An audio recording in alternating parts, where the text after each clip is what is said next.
Guys, so before the video starts, I wanted to give a quick shout out to the gaming channel that I started up for charity. It is currently up and running. There aren't any videos on it right now, but if you guys wanted to subscribe and to submit videos to it for the community aspect of it, I would really appreciate it. Every penny that is earned through this channel is going to be donated to a charity of some sort, and I would really love some support by it. So if you haven't checked it out yet, make sure you go check it out. Link will be in the description down below. What is going on, everyone? My name is Under the Radar, and welcome back to the Draft League Viabilities.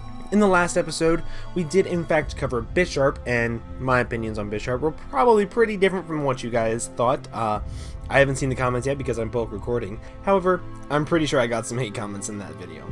However, in this video, we're going to be covering a very low tier mon that somebody requested named Skyrander, and I kind of wanted to cover it just because a lot of people have been asking me to cover low tier mons and what I think of them, and I think this was a great place to start. I say this is a great place to start because this is in fact my favorite starter Pokemon from any generation so far, and that is Samurott. Now, realistically, Samurott is bad. Very bad. I say it's very bad for a couple different reasons. So first off, it has base 70 speed. That's pitiful speed. It does have access to Aqua Jet for priority and Swords Dance, so it can be Swords Dance Aqua Jet. However, it has pitiful physical attack. It's base 100. It then has base 108 special attack, so it can be mixed. But they're not good enough stats to be wall breakers. It's not fast enough to be able to run Choice Band or Choice Specs to break through walls, and even so, it's still not quite strong enough to break through walls.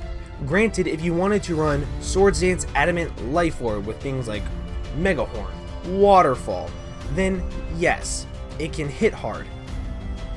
But it's still so slow that it's easily revenge killable, and that's what makes it bad in my opinion.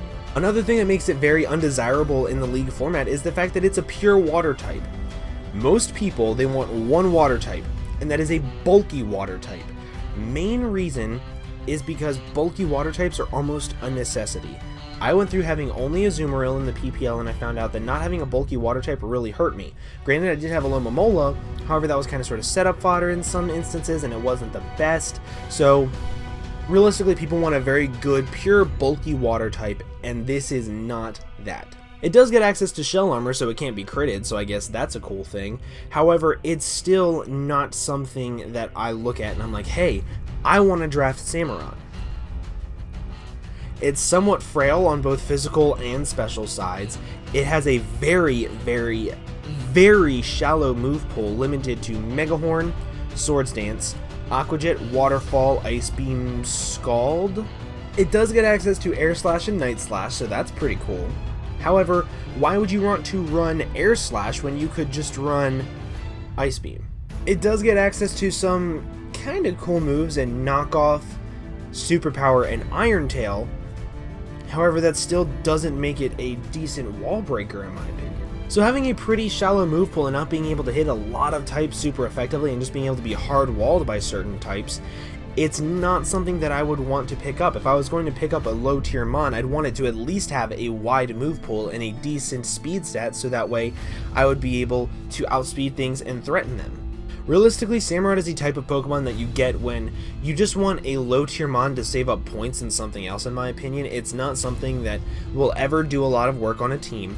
Yes, it has impressive stats at first glance, but it's not that good. It doesn't have any momentum gaining. It has one setup in Swords Dance, but is super slow. Its special move pool is extremely shallow, even more shallow than its physical move pool, and it just doesn't make sense to draft this thing at all. However, say you said, fuck you Kelly, I'm going to draft it anyway, and you drafted it. The way I would suggest you draft around it is that you draft mad speed control. You draft Sticky Webs, you draft Prankster Thunder Wave, you draft everything that can slow everything down. You draft a lot of status so you can burn things so this thing can live a hit. You draft a lot of status so you can get things whittled down with Burn and Toxic. I would also suggest that you draft a very good Baton Pass mon. What I would do is I would draft Mega Scizor alongside this thing, so you can pass Swords Dances to it, so you don't have to worry about it setting up a Swords Dance on its own. You can pass Agilities to it. That would be cool. You then outspeed things. You can run Life Orb, and then you can have Swords Dance on it, and you can just hit things extremely hard. You can also put Scolipede with this thing, because then you can pass Iron Defenses, Swords Dances, Speed Boost, so then you could outspeed things and hit things decently hard with a Life Orb and Adamant. From a wall perspective that I would want to have on this thing, I would more than likely just go with a very generic wall core, something that's like, I'd probably go for a bulky dragon like Latias, and then I would also probably go for a bulky fairy like Clefable.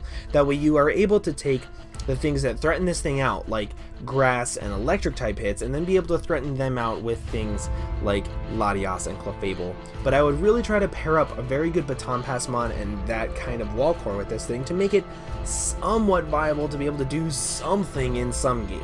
One final thing to note about Samurott is the fact that it will never, ever be MVP. It will never be a top killer.